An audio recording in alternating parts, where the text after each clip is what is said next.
Hello everybody, SlimKirby here. Welcome back to more Let's Play The Legend of Zelda Majora's Mask. Today we're going to start the third cycle of this Let's Play. Very quickly though, I kind of want to make a small little... I really don't want to call it an apology because I don't really feel sorry about it. But during the last 6 or so videos, I got a lot of complaints from people, like wondering why I was doing so much of the side quest stuff. And I just want to say about that, when you do a Let's Play, you pretty much do Let's Plays on your own style and in your own way. And I normally try to cover everything, and I like to try to cover everything in the most efficient way as possible, so... I know I did a lot of side quest stuff, and many of which I didn't even really cover very much of. Like, for example, the Keifi and Anju side quest thing. I know I didn't, like, necessarily, like, show every single bit of that. In fact, I actually left the quest unfinished. But, like, I wanted to get a lot of that stuff out of the way, because I have to do that quest twice anyways. I'll just cover it to its full extent next time. And then there were other things that I kind of got a few complaints about, one being the Keaton mask, which, how I kind of got that earlier than I should have, then how I actually, knew the trivia questions, which I normally wouldn't know them if I was actually playing through the game the first time.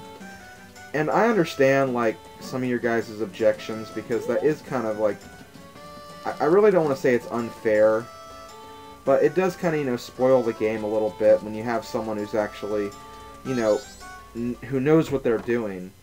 And that's just kind of the fault of this Let's Play, because I've actually played this game so many times that I actually know a lot of shortcuts and a lot of quests, and I know, like, how to organize the quests very well so I can get the most done each cycle. And in a way, I think that's actually a good thing, because I can actually, show you guys a Let's Play done by someone who can actually, work efficiently. Not that, like, the other Let's Plays weren't efficient, it's just that, like, for example, Nintendo Capri Sun's Let's Play was more blind, so he didn't know what he was doing most of the time. And then other quests, or other Let's Plays, covered all the main stuff first, and then did, like, all the side quest stuff afterwards. For me, I'm just going to do it, like, the way I want to do it. I'm going to cover as much side stuff as I can during the game. I understand that could be, somewhat, not really ruining the game for people, but it could, like, make the Let's Play kind of, like, scattered a little bit with all, like, random quest stuff in the middle.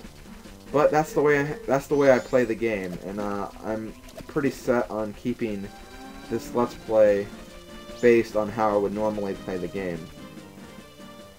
And yeah, I've actually been ranting for about 3 minutes now, so I'm going to stop talking about that.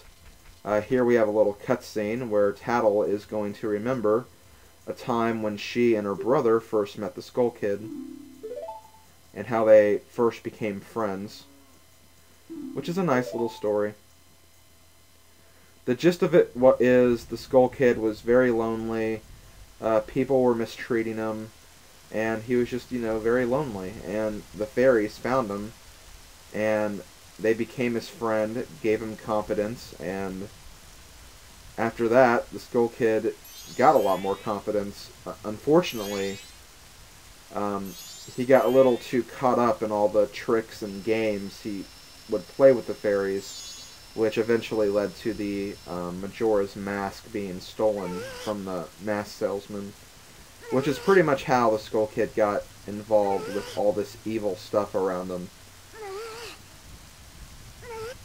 He didn't realize he was actually doing wrong by stealing the mask. He thought he was just, having fun, but it turns out the mask was a lot more evil than he originally thought it was.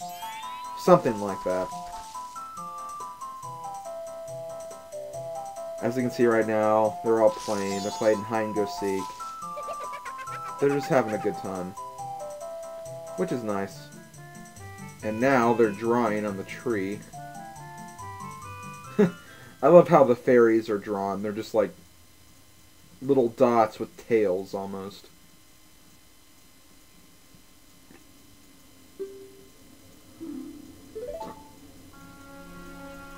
And And up, there's the mask salesman. I'm not sure if, like, he's actually just sleeping, or if, like, the Skull Kid knocked him out or something. I think he's actually sleeping. Because the Skull Kid himself is, honestly, probably not that powerful. And, like, I think the Masked Man probably would have, you know, actually tried to prevent the mask from being stolen. Instead, he was just lying there. Okay, so now we are in the Southern Swamp. The Southern Swamp is not a very big area. It's a bunch of, like, giant areas, but there aren't really that many of them. And it's pretty easy to navigate through the swamp, too, so... This won't be a very difficult area to get through. Although I am still going to get a map, just because it'll make navigating a little bit easier, since I'll actually have that little compass thing at the very bottom of the map to make sure I'm going in the right direction. And yes, you can also get the Woodfall map in Clocktown, but it's a lot more expensive in Clocktown, so you're better off just waiting until this point to buy it. And something else I should mention, I actually bought a bomb bag during my long 3-minute rant. The reason I got the bomb bag so early was because I'm not actually going to need it for this part of the game, but it'll save me some time in the long run. Plus, I'm also going to do a little side quest during the cycle that will allow me to hold more bombs later on, so I wanted to just get that out of the way, so like during the next cycle, when I actually start the second area, I can actually get quite a bit done. Anyways, get rid of most of the bats that are around this area, then climb up the tree to find a heart piece. And after that, we are now going to leave the area. Wait, am I going the right way? Oh yeah, I am. Never mind. For a minute, I thought I was going the wrong way. And here we have the actual Southern Swamp.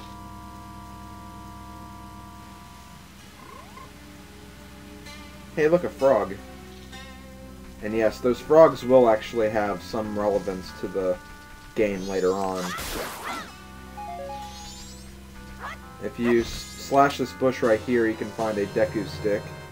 The first time we've actually picked up the Deku Stick. I'll go into those items later on. Hit the owl statue, and now we're going to go over here. See if we can get some rupees inside these bushes.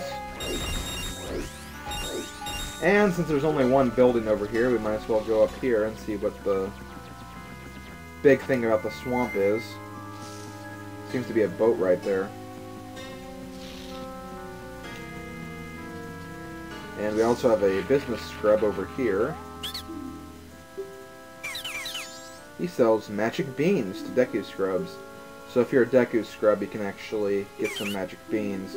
I'm not going to worry about getting magic beans right now, because I think I'll actually get a free magic bean later on. I will actually need one to actually complete this part of the game.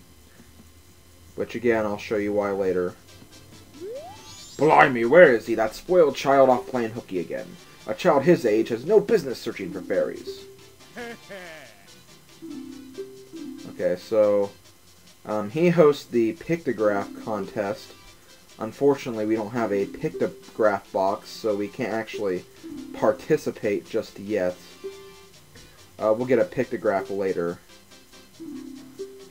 But we can't ride the boat either because apparently the person hosting the boat cruise is actually not here, so looks like we have to go find the person hosting the boat cruise, because that seems like something we have to do. There's not really that much to do around here, especially with that giant Octorok blocking the cave over there, which I don't know if you saw that or not. Probably should have looked back there. Oh well, I'm sure you guys will see it later on. Anyways, let's go in this area. Kill some Deku Babas. Get some Deku nuts. Not really going to need Deku Nuts very much in this game. And there's the potion shop up there. Just so you guys know, a lot of people have also been asking about this. This is live commentary. I'm not lying. This is live commentary. I know it may seem like it's post-commentary because I'm actually, you know, talking over the game and actually going on rants and stuff. And it's not really, like, affecting the gameplay, but that's honestly proves how much I know about this game. I can actually, you know, concentrate on talking while actually, you know, moving Link around. So, okay, let's go inside the potion shop door. I didn't actually see that before for some reason. And in here we have... Wait, is that who I think it is? Oh my gosh. It's Twin Rova!